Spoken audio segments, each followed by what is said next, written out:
Hey everybody, it's your friendly neighborhood DJ JazzHands here, rocking out at AnimeSTL.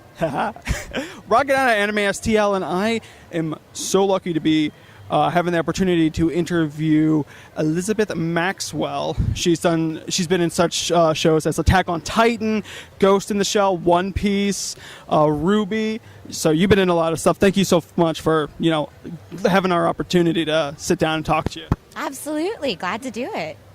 So I guess first question, where did you grow up and where did you go to school at? I grew up in New Orleans, Louisiana, but kind of the more, I guess, formative years of my life, like junior high and high school, I was in Northern California. And then I went to Chapman University in Southern California and lived in LA for about a decade. Oh, wow. Okay, cool. So how did you fall into voice acting? Or how did you get into voice acting? Because I remember you saying you were a giant nerd of this stuff beforehand and you kind of fell into the role. So how did all that kind of come about and happen? Well, I have wanted to be an actor, of more of the screen and stage variety since I was about 5 years old. So that's always been in me. And then as you mentioned, thanks to my older brother, I've always been a huge nerd. I watched a lot of anime, played a lot of video games growing up. And in my mid-20s, I moved to Austin, Texas. And they do have, a lot of film and TV work there, but obviously not quite as much as coming from LA. So I started thinking about, doing something in addition to film and screen acting. And I guess I just had enough people tell me, like, oh, you have a great voice. How come you don't do voice acting? That I just kind of sat down and was like, well, why am I not doing voice acting? And once that thought kind of came into my mind, it was like I knew exactly what I wanted to do. I was like, all right, I'm going to pursue voice acting for, cartoons, video games, and anime. And that was just kind of, once I put my mind to it, it just, everything fell into place. That is awesome. So, because I've always actually wondered, what are the first initial steps for somebody to become a voice actor? I mean, I know you probably get this question a lot, oh, I want to be a voice actor. How do you become a voice actor? But what, besides, working with the mic and really working your voice, what are some techniques that, you could possibly tell or that you've done to tell students or anybody who wants to become a voice actor how to kind of put yourself out there as a voice actor, and maybe even some websites that might help voice actors become voice actors? Well, as you mentioned, first and foremost, training is key. It's called voice acting for a reason. Highly recommend getting enrolled in an acting class, an improv class. If you live in a city where they teach vocal training at all, fabulous. If you don't live in a city where they teach that, there's an amazing website called edgestudio.com. They're a real audio studio based out of New York, but they do a lot of online training. They actually teach a Skype workshop called So You Want to Be a Voice Actor. And they will take you through a lot of the initial steps. They'll assess your voice. They'll tell you these are where your natural strengths and weaknesses lie. These are the areas of voiceover we think that you would, most well be suited for.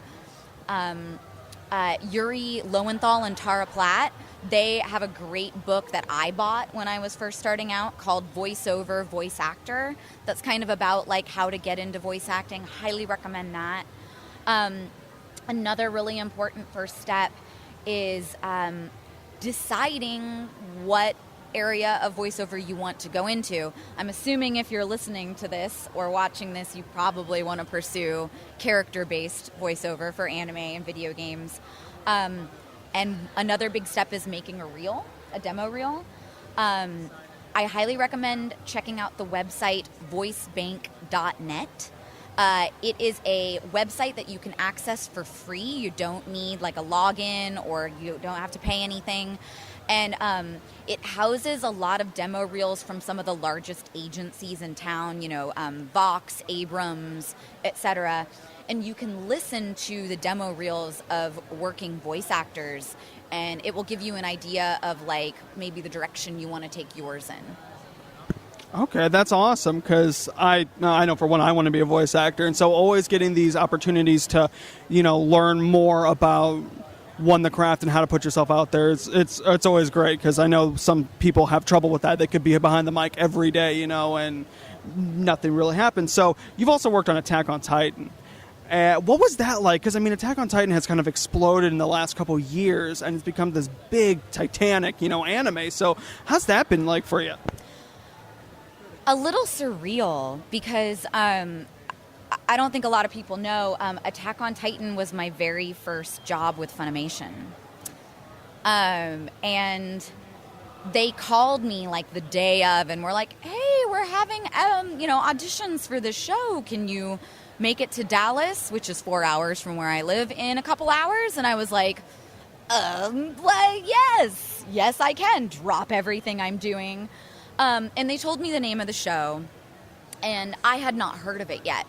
So I'm like frantically like racing up to Dallas from Austin, called one of my friends who's super familiar with anime, and I was like, okay, what can you tell me about the show so I just have an idea of like what to expect when I go in?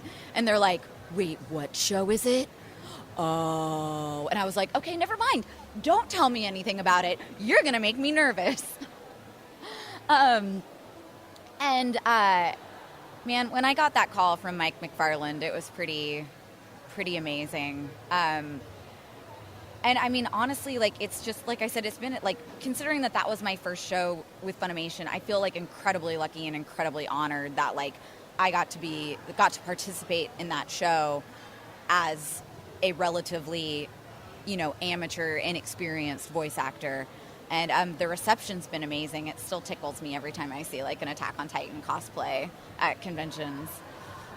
That is awesome. I love that because I love Attack on Titan. I got to watch it when it ran on Toonami, and I absolutely loved it. Now, you're also doing Ghost in the Shell, correct? Mm-hmm. Yeah. So what's that been like, for you as well? Because this is another big anime, and one that has kind of already had an English dub.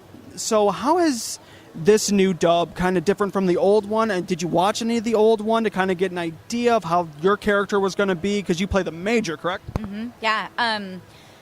Ghost in the Shell, the original movie, is the first anime I ever saw in my life. So I have been following the series for a very long time, and I'm a huge personal fan of Mary Elizabeth McGlynn. So yes.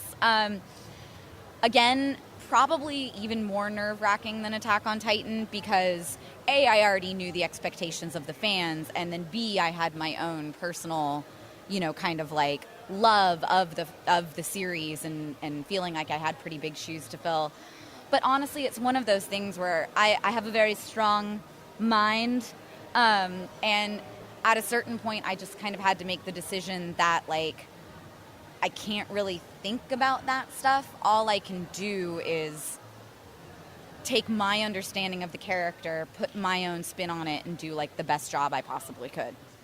And with Arise, it's kind of the prequel, to, Standalone Complex and so forth. It's about how Motoko gets started and joins Section 9 and so forth. And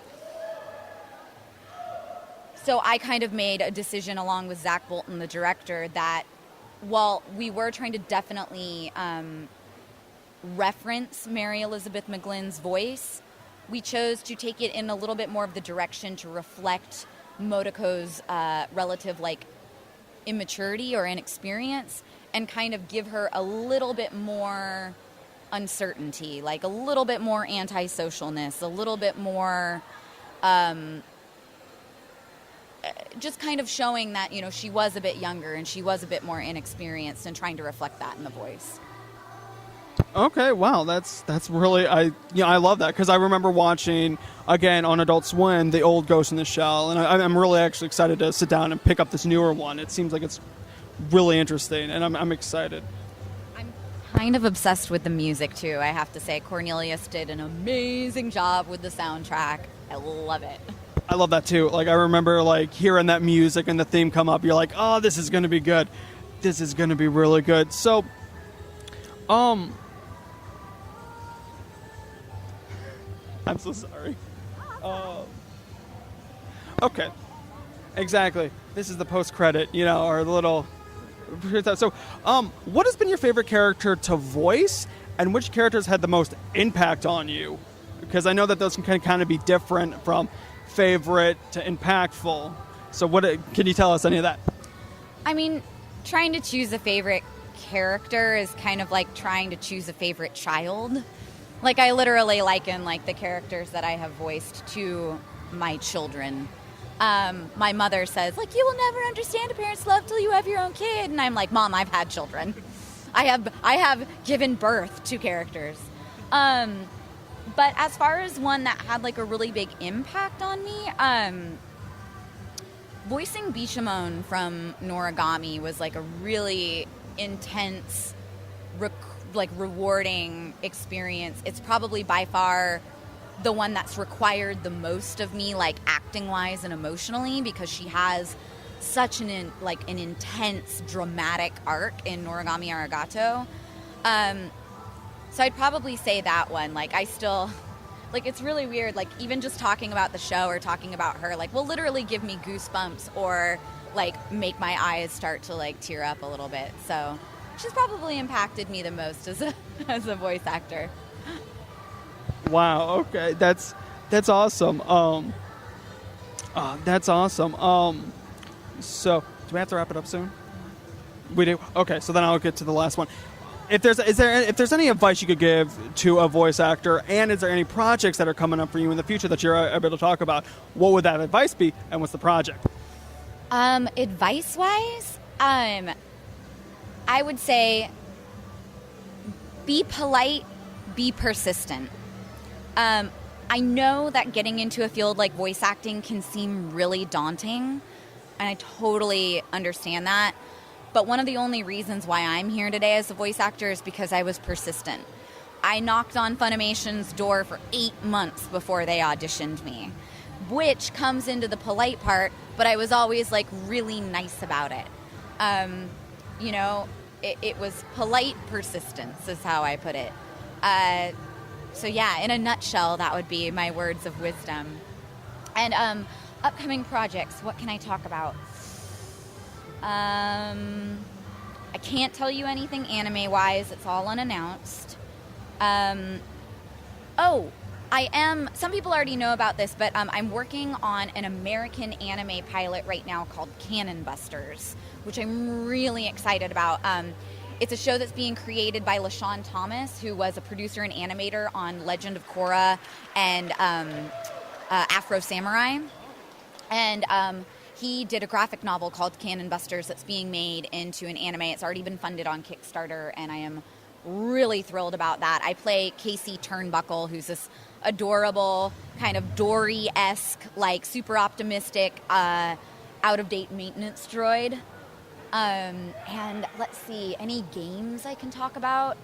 Battleborn just came out, Gearbox's newest game. I play Phoebe on that.